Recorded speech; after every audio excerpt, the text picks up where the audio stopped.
ஆண்டவர் இரட்சகருமாக இயேசுவின் நாமத்தினால் உங்களை வாழ்த்துகிறேன். நம்முடைய ஆவிக்குரிய சிந்தனைக்காக சங்கீதம் 1 2 வசனம் 3 வசனத்தை நான் வாசிக்கிறேன். கர்த்தருடைய வேதத்தில் பிரியமாயிருந்து இரவும் பகலும் அவருடைய வேதத்தில் தியானமா இருக்கிற மனுஷன் பாக்கியவான். அவன் நீர்க்கால்களின் ஓரமாய் நடப்பட்டு தன் காலத்தில் தன் கனியை தந்து இலை எதிராதிருக்கிற மரத்தை போல் இருப்பான். அவன் செய்வதெல்லாம் வாய்க்கும். எல்லோருக்குமே ஒரு விருப்பம், செய்கிற காரியங்கள் எல்லாம் வாய்க்க வேண்டும் என்று சொல்லி படிக்கிறவர்கள் அது நல்லா தேர்ச்சி பெற வேண்டும்.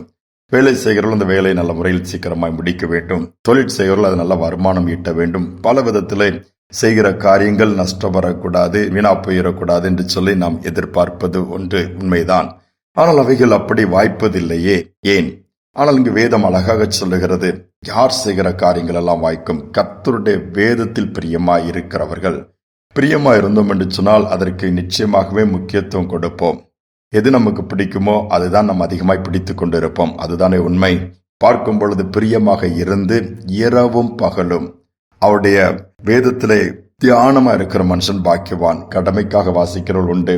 சிலவங்க பயத்தோடு வாசித்தா கொஞ்சம் ஆண்டவர் கூட வருவார் நம்பிக்கையோடு, அப்படி பல விதத்தில் இருக்க. சிலவங்க பிரியப்பட்டு அந்த வார்த்தை தான் எனக்கு எல்லாம் என்று சொல்லி நம்பி வாசிக்கிறவர்கள் உண்டு.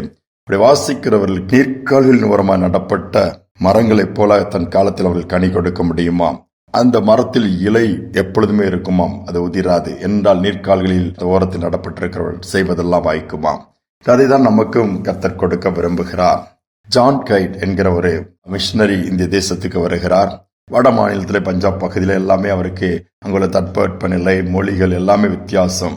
ஆனாலும் அந்த வாலிபன் அங்கு வந்து ஒழித்து ஆரம்பிக்க வேண்டும். பலவித சவால்கள் அவருக்கு முன்பாக வைக்கப்பட்டிருக்கிறது.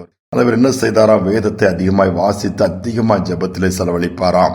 அப்ப எல்லாரும் கேட்டாங்க, நீங்க ஊழியம் செய்ய வந்திருக்கீங்க, மிஷினரியா வந்திருக்கிறீங்க, வேதத்தையே வாசித்து கொண்டே ஜெபித்து கொண்டே இருக்கிறீங்களா? நீங்க போய் 4 இடத்துல போய் ஆத்மாதயம் பண்ணா பேசினா தானே மாற்றங்கள் வரும், ஜனங்கள் கர்த்தர் பக்கம் வருவாங்கன்னு சொல்லும்போது இவர் அவர் சொன்னாரா, நான் அதிகமாக வேதத்தை வாசித்து தியானித்தால் தானே இதை குறித்து தெளிவாக நான் மற்றவர்களுக்கு சொல்ல முடியும். ஆண்டோடைய வார்த்தையை நானே தெளிவாக தெரிந்து கொள்ளாத பட்சத்திலே எப்படி மற்றவர்களுக்கு நான் தெளிவாக போதிக்க முடியும் என்று சொல்லி அனுப்பி வைத்து விடுவாராம். மீண்டுமா ஜெபம் இரவும் பகல். அவர் பகல் எப்பொழுது இரவு எப்பொழுதுனா தெரியாது. அவர் அறைக்குள்ளே அப்படியே கிடந்து அழுது புரண்டு ஜெபித்துக் கொண்டே இருப்பாராம். நாட்கள் வந்தது. தேவன் பயன்படுத்த ஆரம்பித்தார். 19 ஆண்டுகள் தான் இந்த தேசத்தில் இருந்திருக்கிறார். பலத்த காரியத்தை அவர் செய்துவிட்டு கடந்து போயிருக்கிறார். யோசித்து பாருங்கள். பஞ்சாப்ல இன்று இப்பொழுது இந்த நாட்களில் நடக்கிற எழுப்புதல் கூட அதுதான் காரணம் என்று சொல்லுகிறார்கள். அந்த அளவு ஜெப வீரனாக வேதத்தை வாசித்து தியானிக்கிற மனுஷனாக இருந்தபடினால் இவர் போய் ஜெபித்தாலே ஆண்டோட வல்லமை மகிமை அந்த இடத்துல இறங்கி வந்து விடுமாம். ஜனங்களால் நிற்க முடியாதாம், கதறி அழுவார்களாம். எல்லாரும் விடுதலை உண்டாகுமாம். பாவத்தை அறிக்கை செய்து விட்டு போகிற இடங்கள் எல்லா இடத்திலும் ஏராளமான ஜனங்கள் கர்த்தர் பக்கமாய் திருப்பப்பட்டார்களாம். எல்லா இடத்திலும் ஜெப கொடுகைகள் ஏராளமாய் ஆரம்பித்து விட்டதாம். தேவன் அவரை சும்மா விடவே இல்லை. யோசித்து பாருங்கள். நினைத்தார்கள், இந்த ஊழியத்திற்கு தகுதியே கிடையாது, இவர் பேச தெரியல, சரியா ஒண்ணுமே பண்ண தெரியல, இவர் என்ன பண்ண போகிறான்னு சொல்லி. ஆனால் அவர் வேதத்தை தியானித்தார். இரவும் பகலுமாய் ஜெபித்தான். ஒரு பாதத்தில் விழுந்து கிடந்தார். குறித்த நாள் வரும் பொழுது தேவன் அவரை எடுத்து பயன்படுத்தினார். பெரிய அசைவு உண்டாயிட்டு.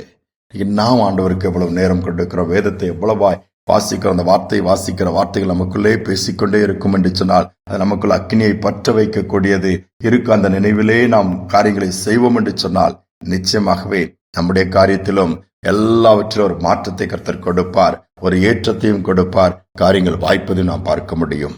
முக்கியத்துவம் கொடுத்து பார்ப்போமா? ஜெபிப்போமா? எங்கள் அன்பின் தகப்பனே, இது எங்களுக்காக உடைய வார்த்தை நீர் எழுதி கொடுத்திருக்கிறப்பா. எவ்வளவு பெரிய பாக்கியம். அதனுடைய மேன்மை அநேக நேரம் நாங்கள் அறியாமல் போகிறோம். உடைய வார்த்தை, உடைய வேதம் பேதையை கூட ஞானியாய் மாற்றும் என்று சொல்லப்பட்டிருக்குது. எங்களுடைய கால்களுக்கு தீபமாகவும் பாதைக்கு வெளிச்சமாகவும் இருக்கிறது என்று வேதம் சொல்லுகிறதப்பா. இந்த வார்த்தைகளில் நாங்கள் கேட்பதோடு மட்டுமல்ல, அது அனுபவமாய் மாறும்படி நாங்கள் ஜெபிக்கிறோம். பாதையெல்லாம் இன்னைக்கு இருள் அந்தகாரங்கள் நிறைந்திருக்கிற நாட்களிலே, எங்கு பார்த்தாலும் போராட்டங்கள் நிறைந்திருக்கிற சூழ்நிலையிலே இந்த வார்த்தை எங்களை இன்னுமாய் வழிநடத்தத்தக்கதாய், இந்த வார்த்தை நாங்கள் இன்னுமாய் உட்கொண்டு அதை தியானித்து அதன்படி நடக்கத்தக்கதாய் கிருபை தாங்க. தாழ்த்தி ஒப்புக் கொடுக்கிறோம். அந்த நாள் முழுவதும் இந்த கிருபை இருக்கட்டும். துதிகனமை ஏற்றுக்கொள்ளும் இயேசுவின் நாமத்தில் பிதாவே, ஆமேன், ஆமேன். கர்த்தருடைய வார்த்தையை வாசிப்போம், தியானிப்போம். நிச்சயமாகவே எல்லா காரியங்களுக்கும் நமக்கு வேண்டிய வழியை கர்த்தர் திறப்பார். வாஞ்சைகள் அருளி செய்வார். மேன்மை காணும்படியாய் செய்வார். சிந்தனையோடு இந்த நாளை தொடருவோம். மீண்டுமாய் நாளை தினம் சந்திப்போம்.